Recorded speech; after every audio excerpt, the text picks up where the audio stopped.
A imagem do acesso ao Porto poderia ser substituída por outra em outro país ou cidade. Continuava a cumprir o objetivo de mostrar aquele que é hoje cenário familiar à maioria dos cidadãos do mundo.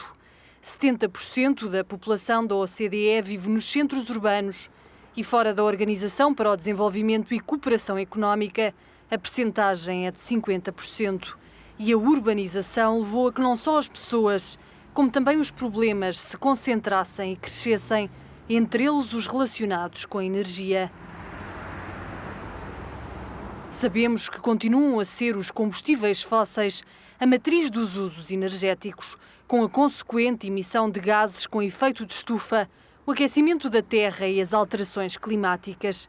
E é neste contexto que vemos ganhar força a expressão cidades sustentáveis, que diz a necessidade de pensarmos os meios urbanos de forma a não continuarmos a pôr em causa o equilíbrio de um planeta que já se vai queixando.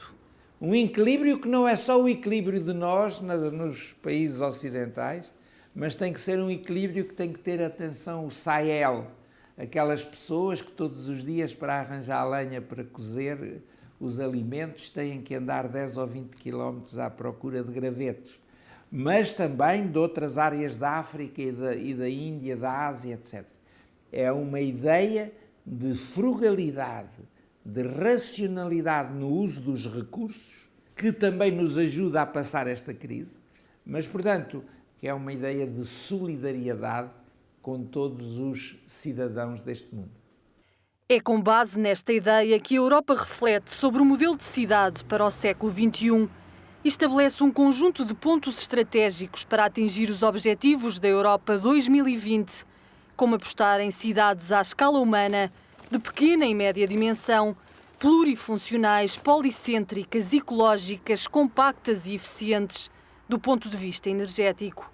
Este último ponto justifica o compromisso dos Estados-membros em reduzir pelo menos 20% as emissões de gases com efeito de estufa e aumentar para 20% a parte das renováveis no consumo de energia até 2020. Em diferentes países e cidades, há já uma série de projetos a acontecer. Em Portugal, destaca-se a aposta da última década nas energias renováveis. Há iniciativas, mas atenção, quaisquer iniciativas que haja, nós não podemos esperar que as cidades ontem fossem de uma maneira e amanhã sejam de outra. Isto é um processo muito evolutivo, não é? E nós não podemos fechar os combustíveis hoje, nem amanhã. Nós temos que viver com os combustíveis mais 50 anos e precisamos, durante estes 50 anos, de fazer uma transição suave, quer moderando os consumos, quer substituindo, onde for possível, a energia mais emissora de CO2 por energia menos emissora de CO2. Portugal revela uma enorme dependência dos combustíveis fósseis do exterior e é por isso que apostou forte nas energias renováveis, o que na realidade significa também numa maior soberania energética. Têm sido vários os planos para alcançar esse objetivo, através de medidas como os painéis solares com força de lei nos novos edifícios, mas sobretudo os parques eólicos. O Porto, onde por razões históricas existe um padrão elevado de consumo elétrico, sendo os edifícios responsáveis pelo consumo de aproximadamente 60% da energia primária e de 55% de emissões de CO2 na cidade, também tem um plano. A meta será reduzir em 45% até 2020, aquela que era a percentagem de CO2 na cidade em 2004. Já hoje há meses onde quer a energia do vento como a hidráulica produzem mais energia elétrica que o carvão ou o gás natural. Percebem-se nas ruas outras iniciativas e sabe-se de uma série de equipamentos de educação ambiental a trabalhar em rede.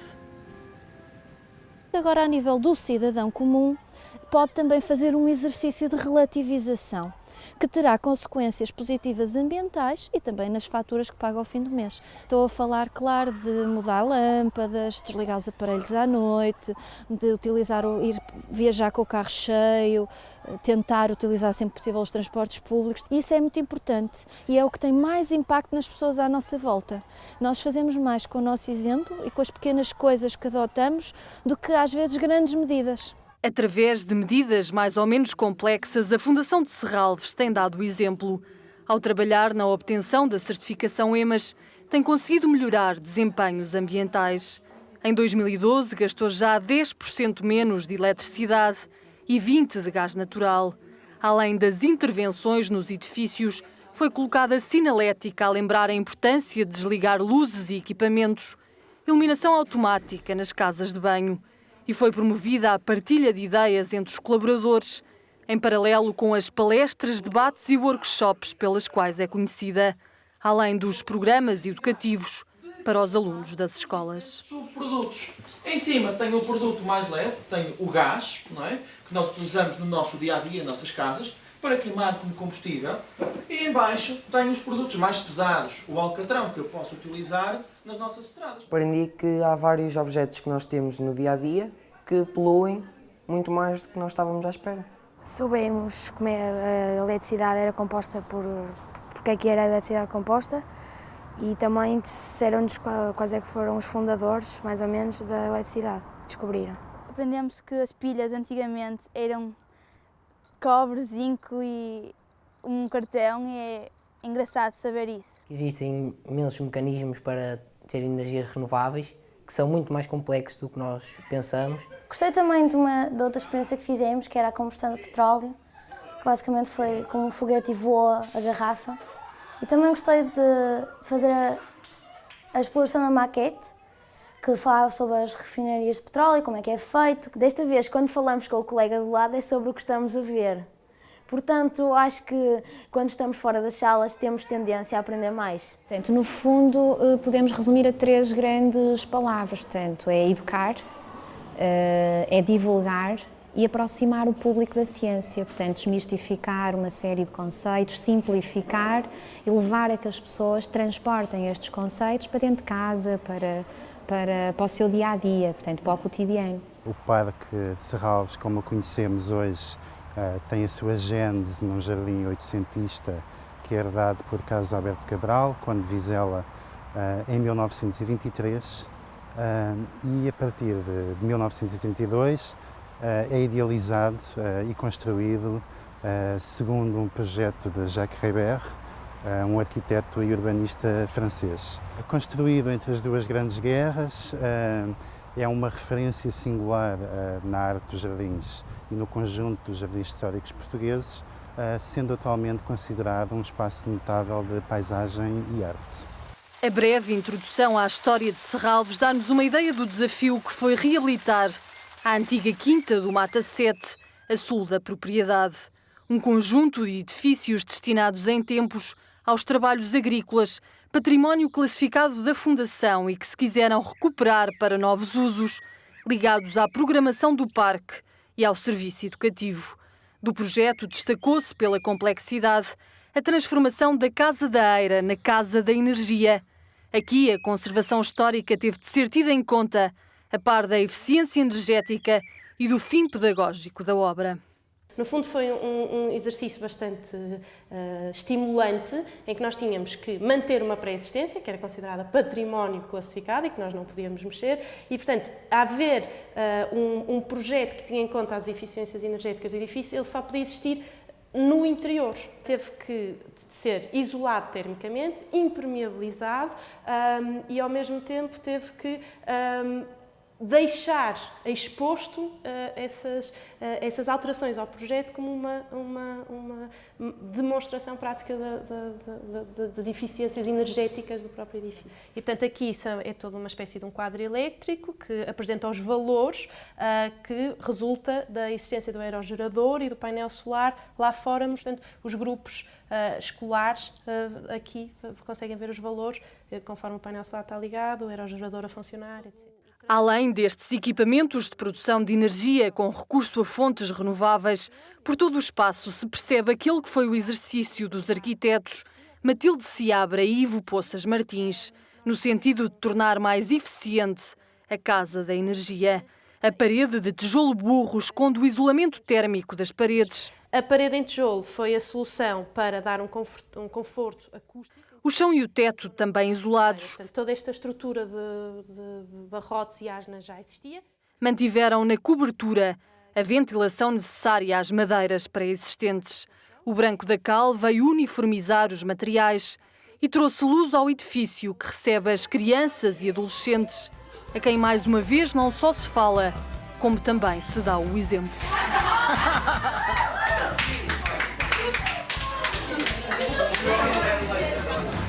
Come on, you gotta take it easy now. Come on into the city light. Come on, you gotta take it easy now. Come on into the city light. Come on. Elementos centrais no consumo de energia, o exemplo do que os edifícios podem representar em termos de poupança é de facto importante. Afinal, é entre 4 paredes que tomamos banho, cozinhamos, lavamos e passamos roupa, comunicamos e trabalhamos. E são também as casas que nos proporcionam iluminação ou aquecimento. Enquanto percorremos o caminho de transição progressiva para o uso maioritário das renováveis, faz por isso sentido pensarmos as questões de eficiência energética também nos imóveis, questionarmos-nos de como podem as edificações continuar a oferecer-nos as mesmas ou melhores condições de conforto, com recurso a cada vez menos combustíveis fósseis. E então, se os aparelhos eletrónicos e os frigoríficos e as máquinas de lavar já são certificadas, faz sentido que nós passemos a certificar a casa-abrigo, a casa com paredes, com janelas, com telhado, como um elemento de comportamento energético. E é isso que é a certificação energética. Com este certificado, um edifício pode ser classificado de GA+, de baixa a elevada eficiência energética, passando por uma escala de 9 classes intermédias. Conseguir um bom desempenho energético passa por reduzir as necessidades de energia final através de um bom isolamento e da adoção de medidas que favoreçam ganhos na inércia térmica, do sombreamento ou da ventilação natural. A energia produzida com recurso às fontes renováveis a permitir, por exemplo, utilizá-la na iluminação ou no aquecimento de águas domésticas.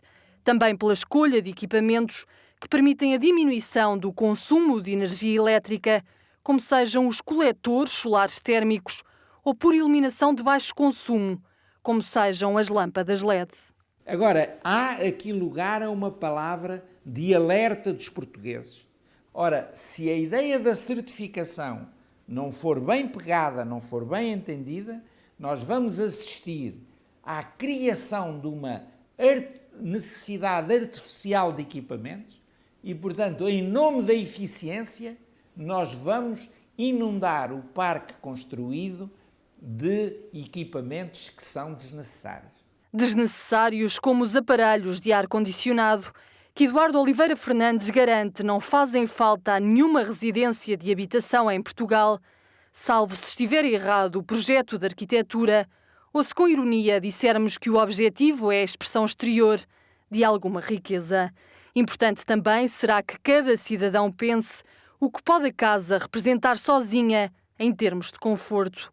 Pensar, por exemplo, que um quarto pode ser sempre mais frio, desde que exista no guarda-fatos um cobertor quente para acrescentar à cama, mas que uma sala para estar deve ser ensolarada, não fosse o sol uma energia limpa, saudável e barata.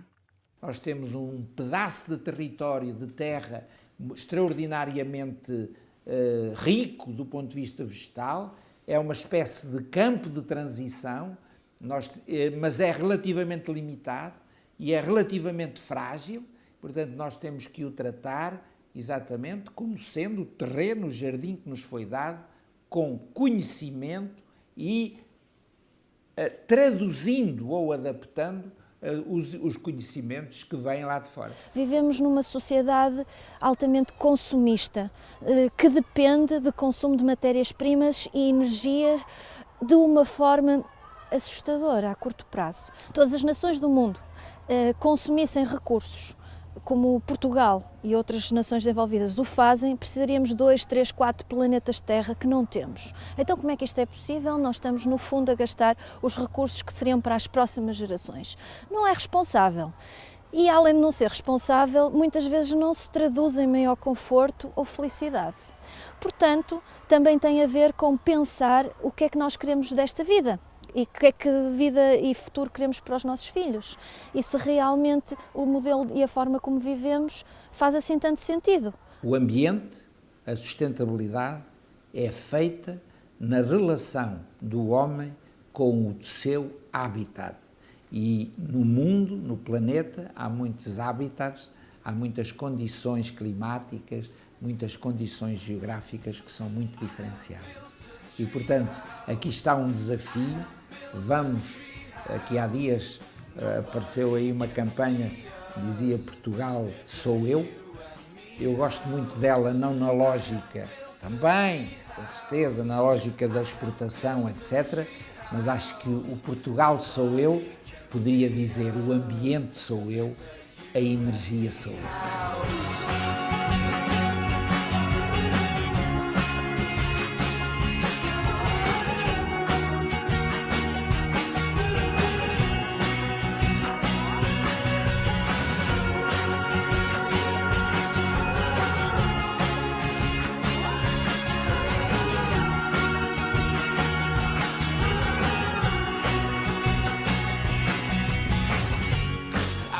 Climbing rocks and stones, been collecting broken bones. I've been swimming across the lakes just to find this perfect place. I got lost into the woods. I've been covered up in mud. I've been going through a lot just to find this perfect spot. I have built a tree house. I have built a tree house. Nobody can see us. It's a you and me house. I have built a tree house. I have built a tree house. Nobody can see us. 'Cause it's a you and me house. I've been climbing rocks and stones, been collecting broken bones. I've been swimming across the lakes just to find this